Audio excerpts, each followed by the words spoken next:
ناظرین، ضبط ڈرامے کی آنے والی ایپیسوڈ میں ہم دیکھیں گے کہ راحت اپنے بیٹے اون اور آئلہ کا ولیمہ کرنا چاہتی ہے تاکہ خاندان کے سبھی لوگوں کو پتہ چل جائے کہ آئلہ اب اون کے نکاح میں ہے، اور یہ ولیمہ وہ دھوم دھام سے کرنا چاہتی ہے۔ ثاقب اور بی جان تو راحت کے اس مشورے پہ بہت خوش ہوتے ہیں، لیکن جب راحت کی اس خواہش کا شمسہ اور آئلہ کو پتہ چلتا ہے، ان دونوں کا غصے سے برا حال ہو جاتا ہے۔ آئلہ تو اون کے ساتھ یہ رشتہ رکھنا ہی نہیں چاہتی، تو پھر اس ولیمے کا کیا مقصد؟ پہلے تو وہ اپنی ماں شمسہ کے پاس جاتی ہے اور اسے کہتی ہے کہ آپ ابو سے کہیں کہ وہ پھپھو کو منع کرے اس ولیمے کے لیے، لیکن شمسہ کو پتہ ہے کہ ثاقب کبھی بھی اس کی بات نہیں مانے گا، کیونکہ اسے یاد ہے کہ ثاقب نے صاف کہہ دیا ہے کہ اگر آئلہ نے اون کے ساتھ رشتے کو قبول نہ کیا تو پھر میں تمہیں بھی طلاق دے دوں گا۔ بیٹھی رہنا دونوں ماں بیٹی گھر کے کسی کونے میں، میرا تم لوگوں کے ساتھ کوئی رشتہ نہیں ہوگا۔ شمسہ تو اسی دن سے خوف زدہ ہے، کیونکہ ثاقب نے پہلے کبھی غصے میں شمسہ کو ایسی دھمکی نہیں دی تھی، اسی لیے آئلہ سے کہتی ہے کہ میں تو تمہاری مدد نہیں کر سکتی، ہاں البتہ اون ضرور تمہاری اس سلسلے میں مدد کر سکتا ہے، تم اسی سے کہو کہ وہ اپنی ماں کو منع کرے۔ اب آئلہ غصے میں جب اپنے روم میں جاتی ہے تو اسی دوران راحت آئلہ کے لیے ایک بہت ہی خوبصورت برائڈل ڈریس لے کے کمرے میں داخل ہوتی ہے۔ آئلہ کی شکل بگڑی ہوئی ہوتی ہے، لیکن راحت اس سب کو اگنور کرتے ہوئے وہ لباس آئلہ کے سامنے رکھتی ہے اور کہتی ہے کہ میں چاہتی ہوں ولیمے میں تم یہی لباس پہنو، اس میں تم بہت پیاری لگو گی۔ اب راحت تو وہ لباس دے کے چلی جاتی ہے، لیکن آئلہ اون پہ چیخنے چلانے لگتی ہے کہ مسئلہ کیا ہے تمہاری امی کو، انہیں منع کرو کہ ولیمہ نہیں ہوگا۔ اون جو پہلے تو آئلہ کی ہر بات سن لیا کرتا تھا اور بدتمیزی کو بھی اگنور کر دیا کرتا تھا، لیکن اب اس کی برداشت بھی جواب دے چکی ہے، تبھی آئلہ سے کہتا ہے کہ میں تمہارا ملازم نہیں ہوں جو تمہارے اشاروں پر چلتا رہوں، اگر تمہیں کوئی مسئلہ ہے تو خود جا کے اپنے گھر والوں سے اور میری امی سے بات کر لو۔ اب آئلہ کسی اور سے تو بات کر ہی نہیں سکتی، اپنی ماں سے ہی کہتی ہے کہ آپ کچھ بھی کریں بس اس ولیمے کو کینسل کرائیں، لیکن شمسہ کہتی ہے تمہاری پھپھو کے پاس جو اتنی دولت ہے نا،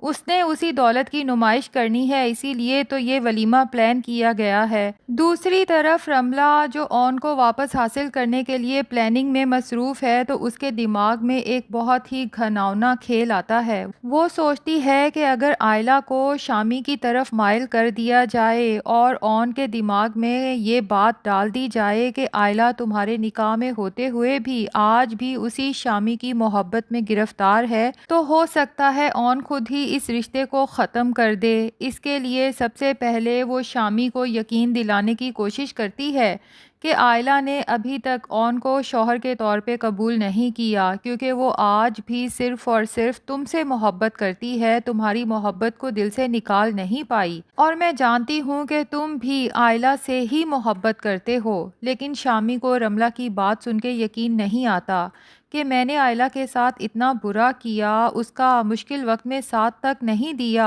اور پھر اس سے رشتہ بھی ختم کر دیا، تو بھلا وہ مجھ سے محبت کیوں کرے گی؟ تو رملہ شامی کو اکساتی ہے کہ تمہیں ایک دفعہ آئلہ سے اپنی محبت کا اظہار کرنا چاہیے، اسے اپنی مجبوری کے بارے میں بتانا چاہیے، دیکھ لینا آئلہ تمہاری محبت میں سب سے ٹکرا جائے گی۔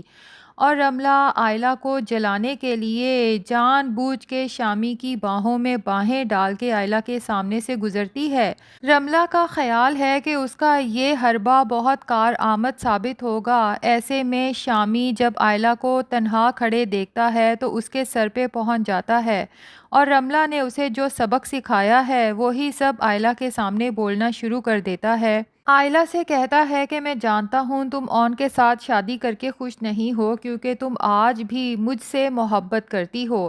آئلہ کو تو شامی کی یہ بات سن کے شدید غصہ آتا ہے اور اسے کہتی ہے کہ تم جیسے انسان سے محبت کرنا میری زندگی کی سب سے بڑی غلطی تھی، کیونکہ میری محبت کو میری ندامت بنا دیا تم نے۔ تو شامی آنکھوں میں آنسو لیے آئلہ سے کہتا ہے کہ جس دن سے میں نے تم نے چھوڑا ہے نا آئلہ، اس دن سے پچھتاوے کی آگ میں جل رہا ہوں۔ لیکن آئلہ جو شامی کی اصلیت جان چکی ہے اور اسے پتا ہے کہ شامی نے پہلے بھی اسی طرح کے ڈائیلاگز بول کے آئلہ کو اپنی جھوٹی محبت کے جال میں پھنسایا تھا، اور پھر اپنی ماں کے خوف سے محبت سے ہی انکار کر دیا، اسی لیے شامی سے صاف کہتی ہے کہ اس طرح کی باتیں کر کے کیوں میری نظروں سے مزید گرنا چاہتے ہو؟ تو شامی بجائے شرمندہ ہونے کے آئلہ سے کہتا ہے تم نے بھی تو اپنا لیول گرا دیا نا، اون جیسے بیکار انسان سے شادی کر کے۔ جس پہ آئلہ کہتی ہے کہ مجھ جیسی بیوقوف لڑکیاں ہوتی ہیں نا جن کے جائز رشتوں کو بھی ناجائز قرار دے دیا جائے، ان کے حصے میں پھر اون جیسے مرد ہی آتے ہیں۔ اب اتفاق سے پیچھے کھڑا اون آئلہ اور شامی کی یہ سب باتیں سن لیتا ہے اور اس کے دل پہ جو گزرتی ہے یہ تو وہی جانتا ہے۔ بہرحال آئلہ شامی کو یہ سب سنا کے وہاں سے چلی جاتی ہے،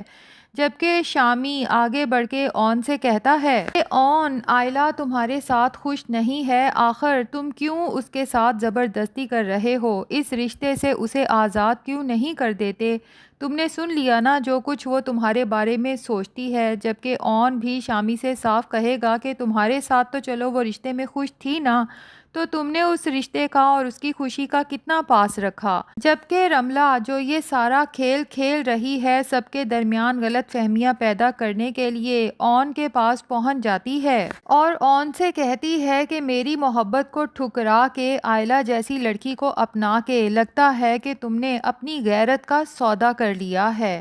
اون کو رملہ کی یہ بات سن کے بہت غصہ آتا ہے اور کہتا ہے کہ اس ساری بکواس کا آخر کیا مقصد ہے؟ تو رملہ اون سے کہتی ہے کہ آئلہ تمہارے نکاح میں ہوتے ہوئے آج بھی اپنے پہلے شوہر شامی کو یاد کرتی ہے، اسی سے محبت کرتی ہے، اور جس طرح وہ دونوں آپس میں چھپ چھپ کے ملتے ہیں، باتیں کرتے ہیں، مجھے تو یہی لگتا ہے کہ آئلہ بہت جلد تمہیں چھوڑ کے واپس شامی کے پاس جانے کا فیصلہ کرے گی۔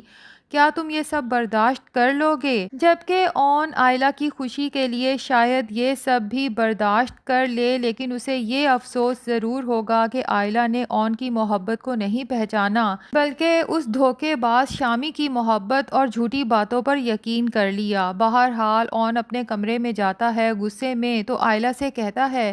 کہ تمہیں یہ لگتا ہے کہ میں زبردستی تمہارے اوپر مسلط کر دیا گیا ہوں، اور کیا تم شامی کے پاس واپس جانا چاہتی ہو؟ اگر ایسا ہے تو تم مجھے صاف صاف بتا دو۔ جبکہ آئلہ تو اون کی بات سن کے الٹا بھڑک اٹھتی ہے اور اون سے کہتی ہے کہ کیا تم میرے کردار پہ شک کر رہے ہو؟